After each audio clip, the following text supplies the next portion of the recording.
Bismillahirrahmanirrahim. Assalamualaikum warahmatullahi wabarakatuh.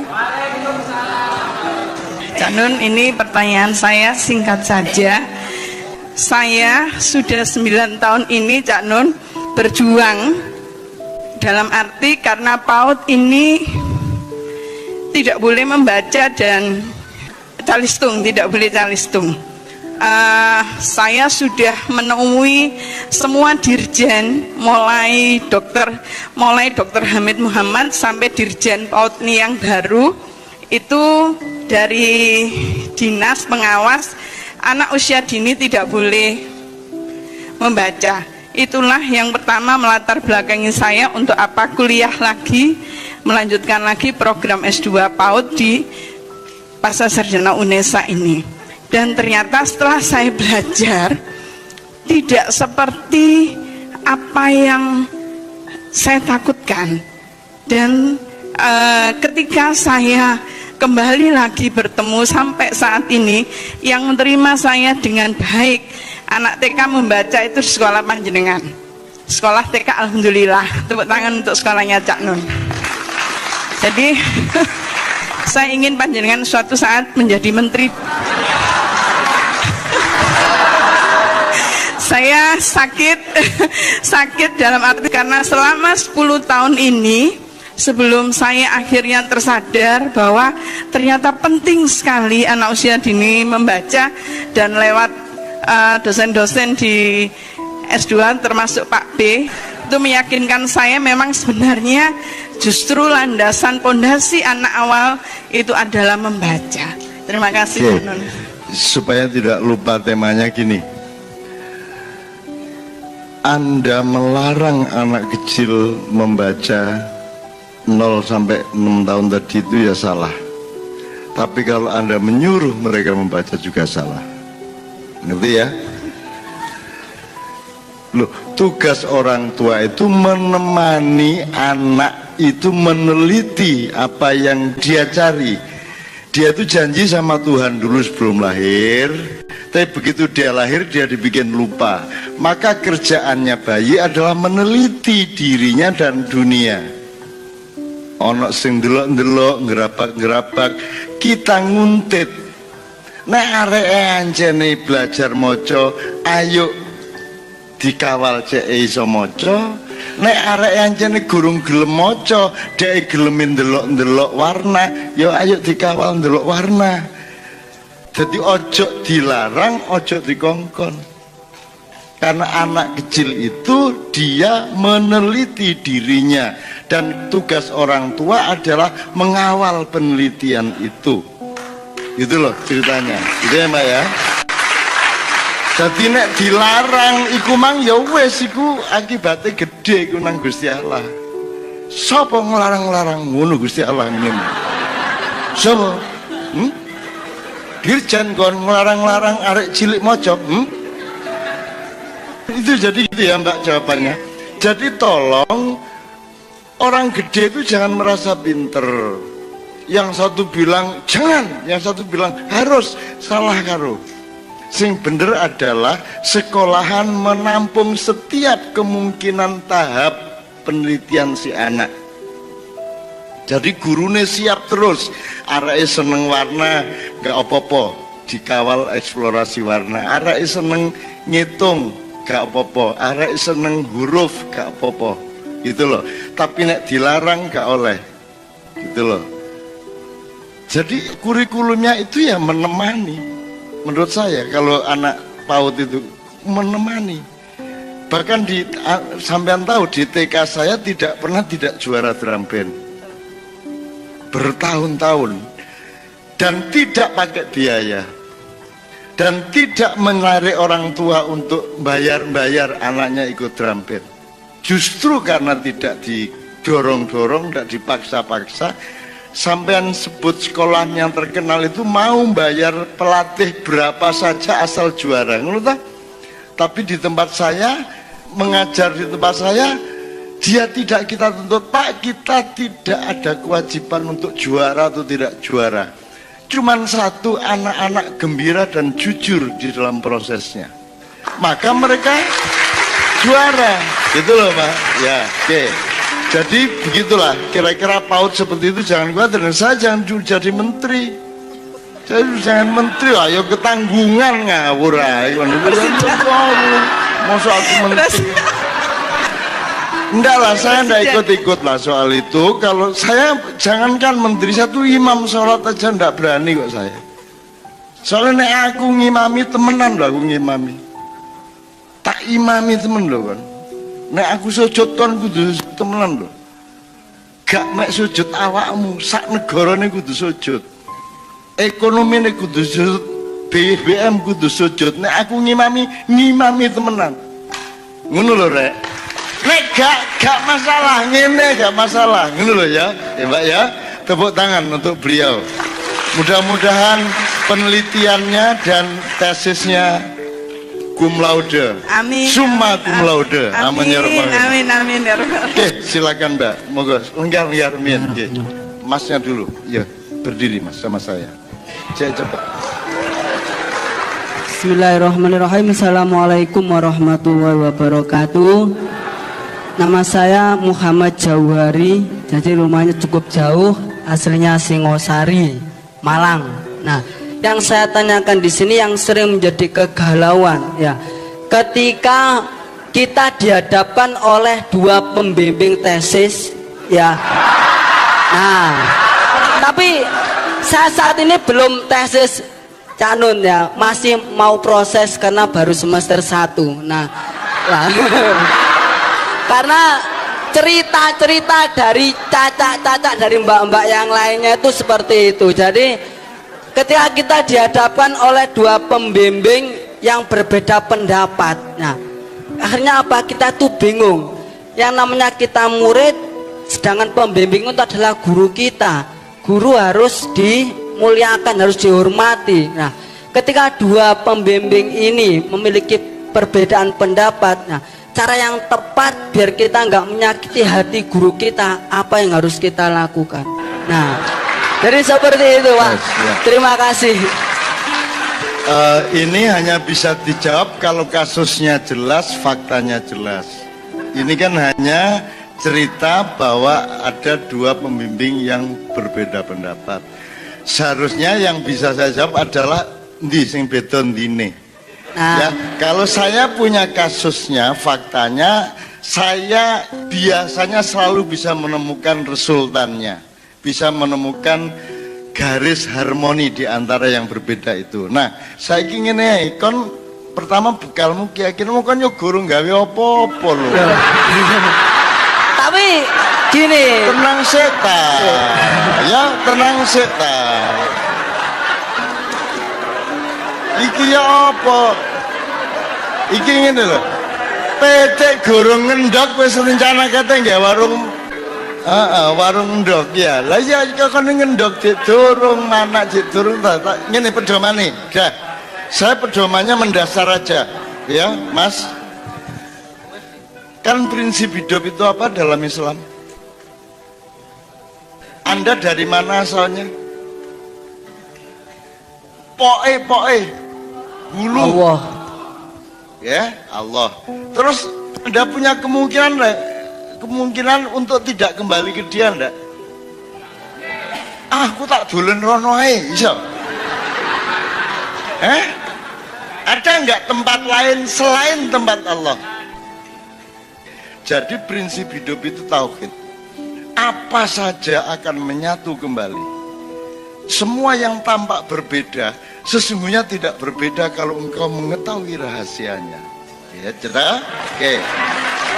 Kalau jauh mandu tok ae. Nggih. Oh, kon niku mandu kok yo kon niku ya, oke. Jadi sesungguhnya tidak ada yang berbeda. Barat dan timur itu tidak bertentangan kalau engkau mengetahui rahasianya. Oke ya, satu. Terus ada prinsip yang lebih jelas. Kamu tahu yang namanya Majma'al Bahrain? Mboten ngertos. Ya mesti ae gak ero dapurmu mosok ero.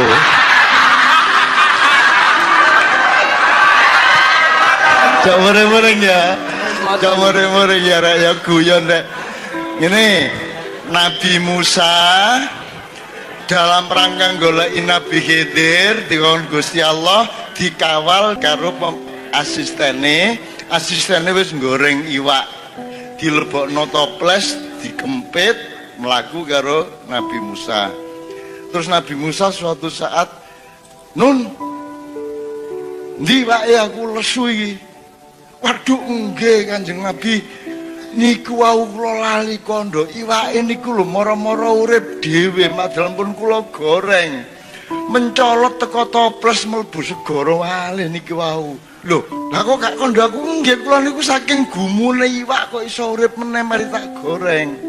"Ndek endi ku mang mencolote?" "Temriko lho ten Majma'al Bahrain." Di garis pertemuan antara laut tawar dengan laut asin.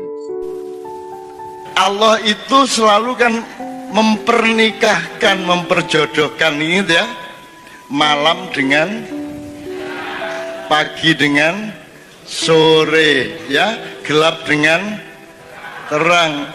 Kalau kita ngomong kosmologi, utara dengan selatan, barat dengan timur, lanang karo wedok nggih.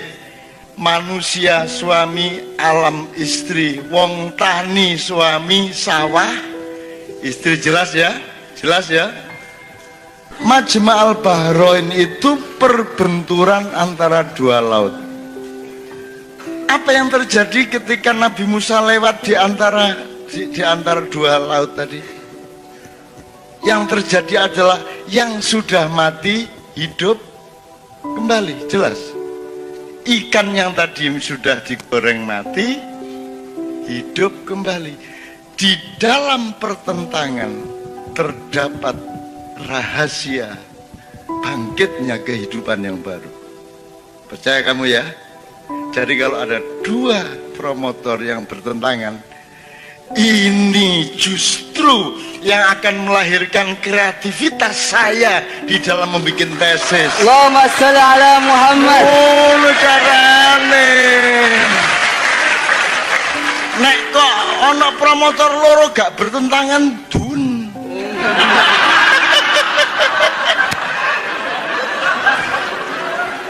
Pak sampean kok gak bertentangan karo iko, sampean dirasani sampean ngene. Nanti wis kok tuh dadi Majma'al Bahrain. Ngono rek. Ya iki nek gak tak nek ngene lah gak mlebu tek ya. Tak gawe gendeng-gendeng ngene iki lho, kaya misale Nabi Khidir itu mencekik anak kecil karena dia berpikir futurologis. Dia tahu anak ini akan menjadi karakter yang kuat dan tapi dia jahat, dia akan mengaruhi bapak ibunya, tetangganya, semua akan menjadi kafir. Maka sebelum dia mempengaruhi masyarakat, saya bunuh dulu. Untir ceklek mate. Yes, saiki mulai golek arek cilik dhewe ya. Untiren gulune. Lha iku guyone ngono iku tapi aja temenan lho rek ya, gitu ya. Ngerti sekarang. Jadi percaya kamu gurung lapo-lapo wis cemas. Gurung rabi. Aku ketika rabi, iya nek meteng jane gak ya apa. Lha ya apa sih aku ngono ta? Meh rabi. Meh rabi kan ya. Iya to, kono aja ragu-ragu ngono iku. Engko kan aku sambil kuliah, sambil naksi aku karo golek nafkah. Terus kan sadurunge naksi, iya nek ana sing numpak iku, nek gak ana ya apa. Lha ya apa gak iso naksi kok nek ngono carane. Kate dodol sego, iya nek ana sing tuku. Gak ana sing tuku, aja ngono rep. Kamu melihat ke depan ada hutan rimba yang gelap, kamu loncat masuk. Mlebu ngono ana ular gelut ngono macan sikar ngono ana wong wedok semaput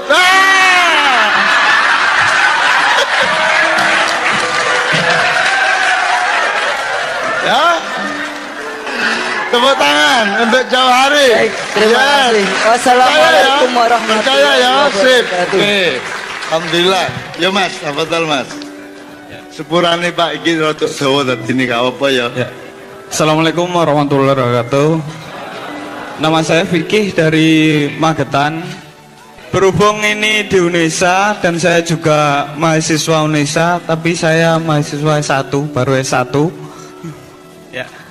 Saya ingin bertanya tentang pendidikan, Pak. Kalau kita berbicara tentang pendidikan, pastinya kita juga berbicara tentang belajar mengajar. Kalau kita berbicara tentang belajar mengajar, pastinya kita juga berbicara tentang kurikulum.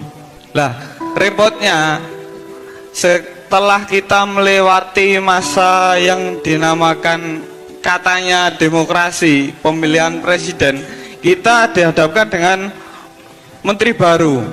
Dan katanya juga rumor, dan ternyata sekarang terbukti itu setiap ganti menteri pasti ganti kurikulum.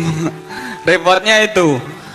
Nah, itu terus repotnya itu kan Pak. Nah, setiap ganti menteri kan ganti kurikulum. Oke. Ya.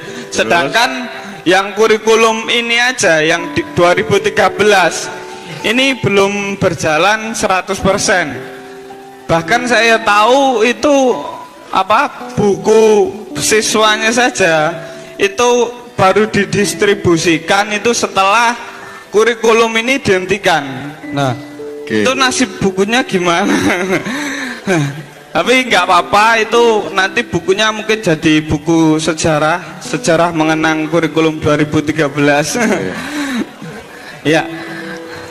Yang saya tanyakan ini kurikulum yang cocok untuk mental, untuk membangun karakter bangsa Indonesia yang berjiwa kesatria, siap berhadapan muka dengan muka, tetapi juga tidak kalah kalau berharapan jauh-jauh, berhadapan dengan jarak jauh gitu Pak Cak Nun. Itu gimana? Oke ya, supaya tidak berkepanjangan. Vicky ya. Iya Pak. Ini kurikulum yang ganti-ganti setiap ganti menteri tadi, menurut Anda akurasi masalahnya, titik berat masalahnya itu pada kurikulumnya atau pada mental birokrasinya atau pada konstitusi kenegaraannya? Kalau menurut saya itu berkesinambungan, Pak. Berkesinambungan. Iya. Nggak, tapi kan ono wajib, ono sunate. Sing paling salah iku kurikulumnya iku lah gak melok-melok. Iya, Pak. Iya, Pak. Gak melok-melok. Iya, Pak. Jadi sing salah sapa nih? Apa nih? Kalau menurut saya itu birokrasinya. Oke. Iya. Jadi kok birokrasi bisa salah, kan kudunya ono standar aturan nih. Iya Pak. Karena kalau kita menyebut birokrasi pasti ada institusi. Nanti kalau institusi itu tidak mengeluarkan produk. Ini sepurane ya, ini mergo waktu ini gak akeh tak ringkes saya. Ini lho rek, mergo di Indonesia iku guru ngerti bedane pemerintah karo negara. Ya, guru ngerti bedane keluarga karo rumah tangga. Sinau meneh. Rumah tangga iku apa, keluarga iku apa, gak padha. Kepala keluarga seje karo kepala rumah tangga, ya. Mulane saiki keputusan pemerintah atau keputusan negara gak jelas. Nah, keputusan negara gak oleh dirubah oleh pemerintah. Betul enggak? Tapi kan sekarang kalau ada keputusan tidak jelas ini keputusan negara apa pemerintah. Semua berlaku sebagai keputusan pemerintah. Apa itu presiden, apa itu menteri, apa bupati dan seterusnya. Tapi berfungsi keputusan pemerintah. Seharusnya kita punya negara lah, kita tidak punya. Kita hanya punya pemerintah. Makanya pegawainya nggak ada pegawai negara. Yang ada pegawai negeri. Negeri itu bukan bahasa konstitusi, negeri itu bahasa budaya, bahasa sastra. seharusnya pegawai negara sipil. Maka pegawai negara ini taat tidak kepada presiden. Apa haknya presiden ditaati? Kalau dia kerja di kantor kabupaten tidak punya kewajiban taat kepada bupati. Apa haknya bupati untuk ditaati? Wong dia outsourcing 5 tahun sing kene iki nyambut gawe sampai bundas dengkule. Ana wong teko-teko gurung ropo pengatur-ngatur iki njaluk ditaati. Pasti bukan itu aturannya. Jadi pegawai negara seharusnya nanti dirubah, PNS itu pegawai negara. Kalau sekarang kan pegawai pemerintah hakikatnya. Dikongkon lapoi karo bupati gelem, dikongkon lapoi karo pemerintah gelem, ya gak? Bupati, presiden, PNS sama-sama taat kepada undang-undang negara.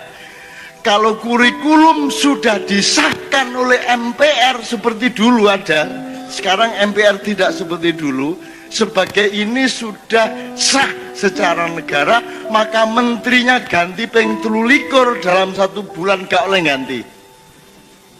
Saiki sopo ae oleh ganti. Ngono lho, Dek, wis ya. Kon kok merepot iku lha apa?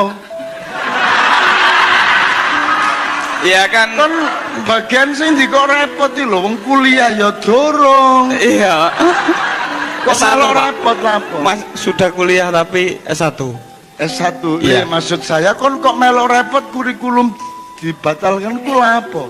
Ya enggak, ini buat pandangan ke depan, mungkin salah satu atau salah dua, salah tiga Iya. dari kita di sini nanti bisa menjadi menteri gitu Pak, buat pandangan kita ke depan gitu Pak. Amin. Tidak ada gunanya jadi menteri jadi pisan kalau sistem dasar kenegaraan kita belum dirubah.